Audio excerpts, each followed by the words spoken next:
दिव्या दिव्या दीपककार कांदी कुंडल गोपियार दिव्याला पाहून येऊन असता दिवा लागला देवापाशी उजेड पडला तुळशीपाशी माझा नमस्कार सारंग कशी तुम्ही दीपपूजन घरात म्हटलं की सगळीच घाई सगळीकडे जो काही पसारा होता तो सकाळी आवराआवरी करून सकाळचा नाश्ता वगैरे बनवला. आता आमची तर दीपपूजा अशी झालेली आहे. बरं, तुमची कशी झालेली असेल नक्कीच मला कमेंट करून तुम्ही सांगू शकता. हे जो सकाळची वेळ होती ती म्हणजे भाजींची, आणि भाजी आणि पोळ्या एकदा जर दिलं तर दिवसभर आपल्याला काही टेन्शन नाही. मग सायंकाळचा स्वयंपाक वगैरे अगोदर आटपून घेतला आणि नंतरच दीपपूजनाला सुरुवात केली. आता दिव्यांची पूजा घरामध्ये म्हटलं तर ती सायंकाळची करायची होती. कारण बघा, असं बरेच जणांचं स्टेटस पाहिलं, व्हॉट्सअपला पाहिलं, सगळीकडं पाहिले की महिलांनी सकाळीच पूजा केली होती. मला वाटलं कुठं मी चुकले का काय, माझी तर पूजा राहिली, आता कधी मी पूजा करू. पण मला वाटलं नाही, म्हणजे मनातच एक अशी निर्माण झाले की नाही, सायंकाळी गुरुपुष्यामृत योग एवढा योग आलेला आहे जो 6 महिन्यापासून योग जुळून आलेला नाही. आणि गुरुपुष्यामृत योगावर कुठलंही कार्य करा त्याचं फळ हे जास्त पटीनंच मिळत असतं. तर मग आपण दिव्याची पूजा एकतर दिवे लागणीला आणि गुरुपुष्यामृत योग लागल्याच्या नंतरच करायची. मग 4-4:30च्या दरम्यान दीपाने पूजा मांडायला सुरुवात केली. आणि ती आता मुलींना कसं थोडा वेळ लागतो, ती म्हटली आई तू तोपर्यंत स्वयंपाक कर, मी पूजा तुला व्यवस्थित मांडून देते. आणि दोघींचं आपलं आवरलं की आपण मग दोघीही मिळून पूजा करूया. मग तिने मस्तपैकी छान दिव्यांचीच रांगोळी काढली आणि दिव्याची थोडंसं डेकोरेशन करून दिव्यामध्ये तेल वात हे सर्व तिने घालून घेतले. कारण सर्व दिव्यामध्ये व्यवस्थित वाती टाकायला सर्व करायला पण वेळ लागतो आणि तिला पूजेसाठी भरपूर फुले लागतात.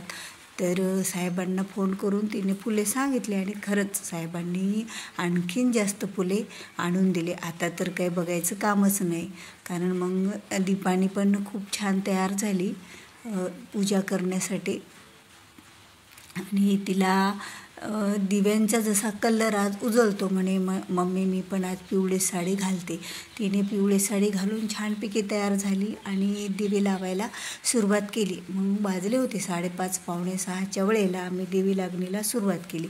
कारण दीपपूजनाला बघा वेळ लागतोच, कारण 1 तास तर माझा तर 1 तास कसाही जातो. जरी मांडामाडी करून जरी ठेवली असेल तरी प्रत्येक दिवा पेटवणं, प्रत्येक ज्योत पेटवणं आणि त्या दिव्यामध्ये जेवढ्या ज्योती असत्या, म्हणजे जसं त्या दिव्यामध्ये जेवढं, आता बघा समई आहे, समईला 5 ठिकाणी दिव्या लावायचं, 7 ठिकाणी, तर 7 ठिकाणीसुद्धा दीपूने त्यामध्ये वाती टाकल्या होत्या.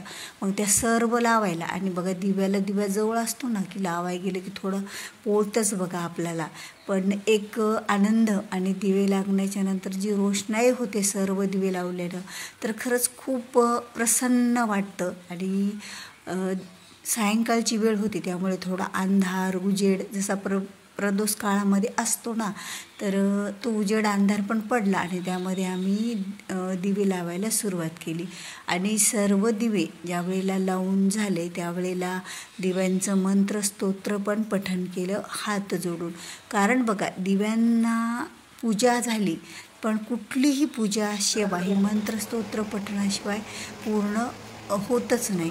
आणि काय हवा थोडी येऊ लागली कारण पाऊस सुरू होता, तर मध्येच दिवेसुद्धा थोडे शांत होत होते. परत मी ते लगेच लावायची, कारण संपूर्ण दिव्यांची पूजा, त्यांना नैवेद्य, मंत्रस्तोत्र पठण आणि त्या दिव्याला ओवाळण्यासाठी सुद्धा मी 5 कणकीचे दिवे करत होते. पण 5 कणकीचे दिवे करत करत ते दीपाकडून 7 कणकीचे दिवे बनले. म्हणजे बोलत बोलत असं झालं की 5च्या ऐवजी 7 झाले. म्हटलं जाऊ द्या, जशी देवाची इच्छा. मग 7ही दिव्यांनी आम्ही कणकीच्या ओवाळलं. म्हणजे अगोदर पूजा करून घेतली.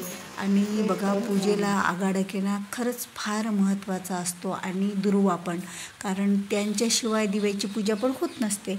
मग आम्ही पूजा करताना ते आघाडा केना पण माझ्याच्यानं विसरला फ्रीजमध्येच. मग नंतर साहेबांनी मला आणून दिला, कारण त्यांचं पूजेच्या वेळेला बसलं म्हणजे जवळ बसलं ना तर त्यांचं लक्ष राहतंच की हे राहिलं ते राहिलं, असं कर तसं कर. त्यांना थोडी माहिती पण खूप आहे पूजेची, तर ते सांगतच राहतात. आणि म्हणजे पूजा करायचं आसनावर बसलो तर आम्ही कुठल्याच पूजेला आसनावरून उठत नाहीत. मग कुठलीही पूजा करायला बसलं तर कुणी हे आणून देतं, म्हणजे आपलं जर विसरलं तर आमच्याकडे एकमेकाला अशी मदत करतात. पण मी बऱ्याच जणीचं ऐकलं की आम्हाला जर पूजा करायला बसलं तर उलट पूजा म्हणजे एवढी पूजा का करता, वेळ का बसता म्हणून रागावतात. पण आमच्याकडं तसं नाही. खरंच कोणीही पूजा करायला बसवते एकमेकांना आणूनच देतात. बघा राहिलं साहिलं दीपांनी पण बऱ्याच गोष्टी आणून दिल्या, कारण वेळ होत होती, 7 वाजत होते, 6:30. तर दिव्याची पण वेळ होऊन जाईल ना, मग झटपट पूजा पण झाली पाहिजे, नैवेद्य पण, आणि मधामध्ये कलशस्थापना पण म्हणजे देवघरामध्ये करायची होती गुरुपुष्य अमृत योगावर. मग दीपांनी पण आणखीन काही दिवे जे शांत होत होते ते प्रज्वलित केले, आणि तिने पण त्या 7 दिव्यांनी ओवाळून घेतलं म्हणजे दिव्यांना. म्हणजे दोघींनी पूजा केली आणि दोघींनी पण ओवाळलं. दोघींनी पूजा करून दोघींनीही ओवाळून घेतलं आणि छानपैकी तयार झालो. पूजा पण छानपैकी झाली. तर मग सगळ्यांनीच फोटो काढले आणि जो काही गुळ फुटाण्याचा नैवेद्य होता तो देवाला दाखवला. आणि मला बघा लाह्या पण राहतात ज्या ज्वारीच्या, पण मला कशी आठवण पण नाही आहे. आणि आज अमावस्येच्या लाह्या कशा फोडावं म्हटलं, आणि साहेबांना पाठवलं असलं तर गावात मिळत होत्या, पण कसं पाऊस पण पडत होता. म्हटलं आता त्यांना किती परेशान करा, फुले आणाय पाठवा, दुर्वा आणाय पाठवा, ते आपण आगाडा केला हे आणाय पाठवा, सर्वच कसं त्यांना सांगत बसा, म्हणून मी काही सांगितलं नाही. आणि मग तशीच जे होतं त्याच्यामध्ये मनाभावातून पूजा केली. आणि त्यानंतर घरामध्ये आज गुरुपुष्य अमृत योगावर कलशस्थापना झाली. ती दुसऱ्या गुरुपुष्य अमृतपर्यंत तो कलश माझ्या देवघरामध्ये राहतो. मग अगोदर माझा कलशस्थापना मी खाली केली होती, पण आता 6 महिन्याच्या नंतर ती जो कलशाची खालची प्लेट, पण यावेळेस मी काय केलं माहिती आहे का, उभंग साईजमध्येच कलश मांडला. म्हणजे खाली प्लेट न ठेवता आपलं याचं कमळ ठेवलं पितळचं. त्यामध्ये जो बघा शोला आपण पितळचं कमळ, त्याच्यामध्ये पाणी टाकून फुलं वगैरे शोला ठेवतो ना, ते कमळ ठेवलं. त्यामध्ये थोडेसे तांदूळ टाकले आणि म्हणजे आपला तांब्या बसेल कलशाचा. आणि नंतर यावेळेस म्हणजे आता बघा दरवेळेस जो काही नारळ होता तो नारळ बदलावाच लागतो. मग तांब्या बदलला तरी चालतं, नाही तरी चालतं, कारण आपल्या त्या याच्यामध्ये बसण्यासारखा तांब्या बी घेतला. आणि यावेळेस मी कलशाला तो मुखवटा पण लावला. म्हटलं चला अमावस्येचा दिवस, अमावस्या तिथी म्हटलं तर लक्ष्मीपूजनासाठी महत्त्वाचा दिवस, म्हणून मी त्या कलशाला पण मुखवटा लावून घेतला. आणि देवांच्या समोरचा जो दिवा होता, म्हटलं सर्व दिव्यांची एवढी छान आपण पूजा करतो आहे, मग देवांच्या जवळचा दिवा बाहेर कसा उचलून आणणार, म्हणजे थोडीशी बाहेर पूजा केली होती ओसरीला, त्याच्यामुळं तो दिवा तिथेच त्याला डेकोरेशन केलं, त्याची पूजा केली, त्याला ओवाळून धूपदीप दिला आणि त्याला तिथेच नैवेद्य पण दाखवला. आणि फक्त मी थोडा साईडला मांडते, तर देवाच्या समोर यावेळेस तो मांडून घेतला.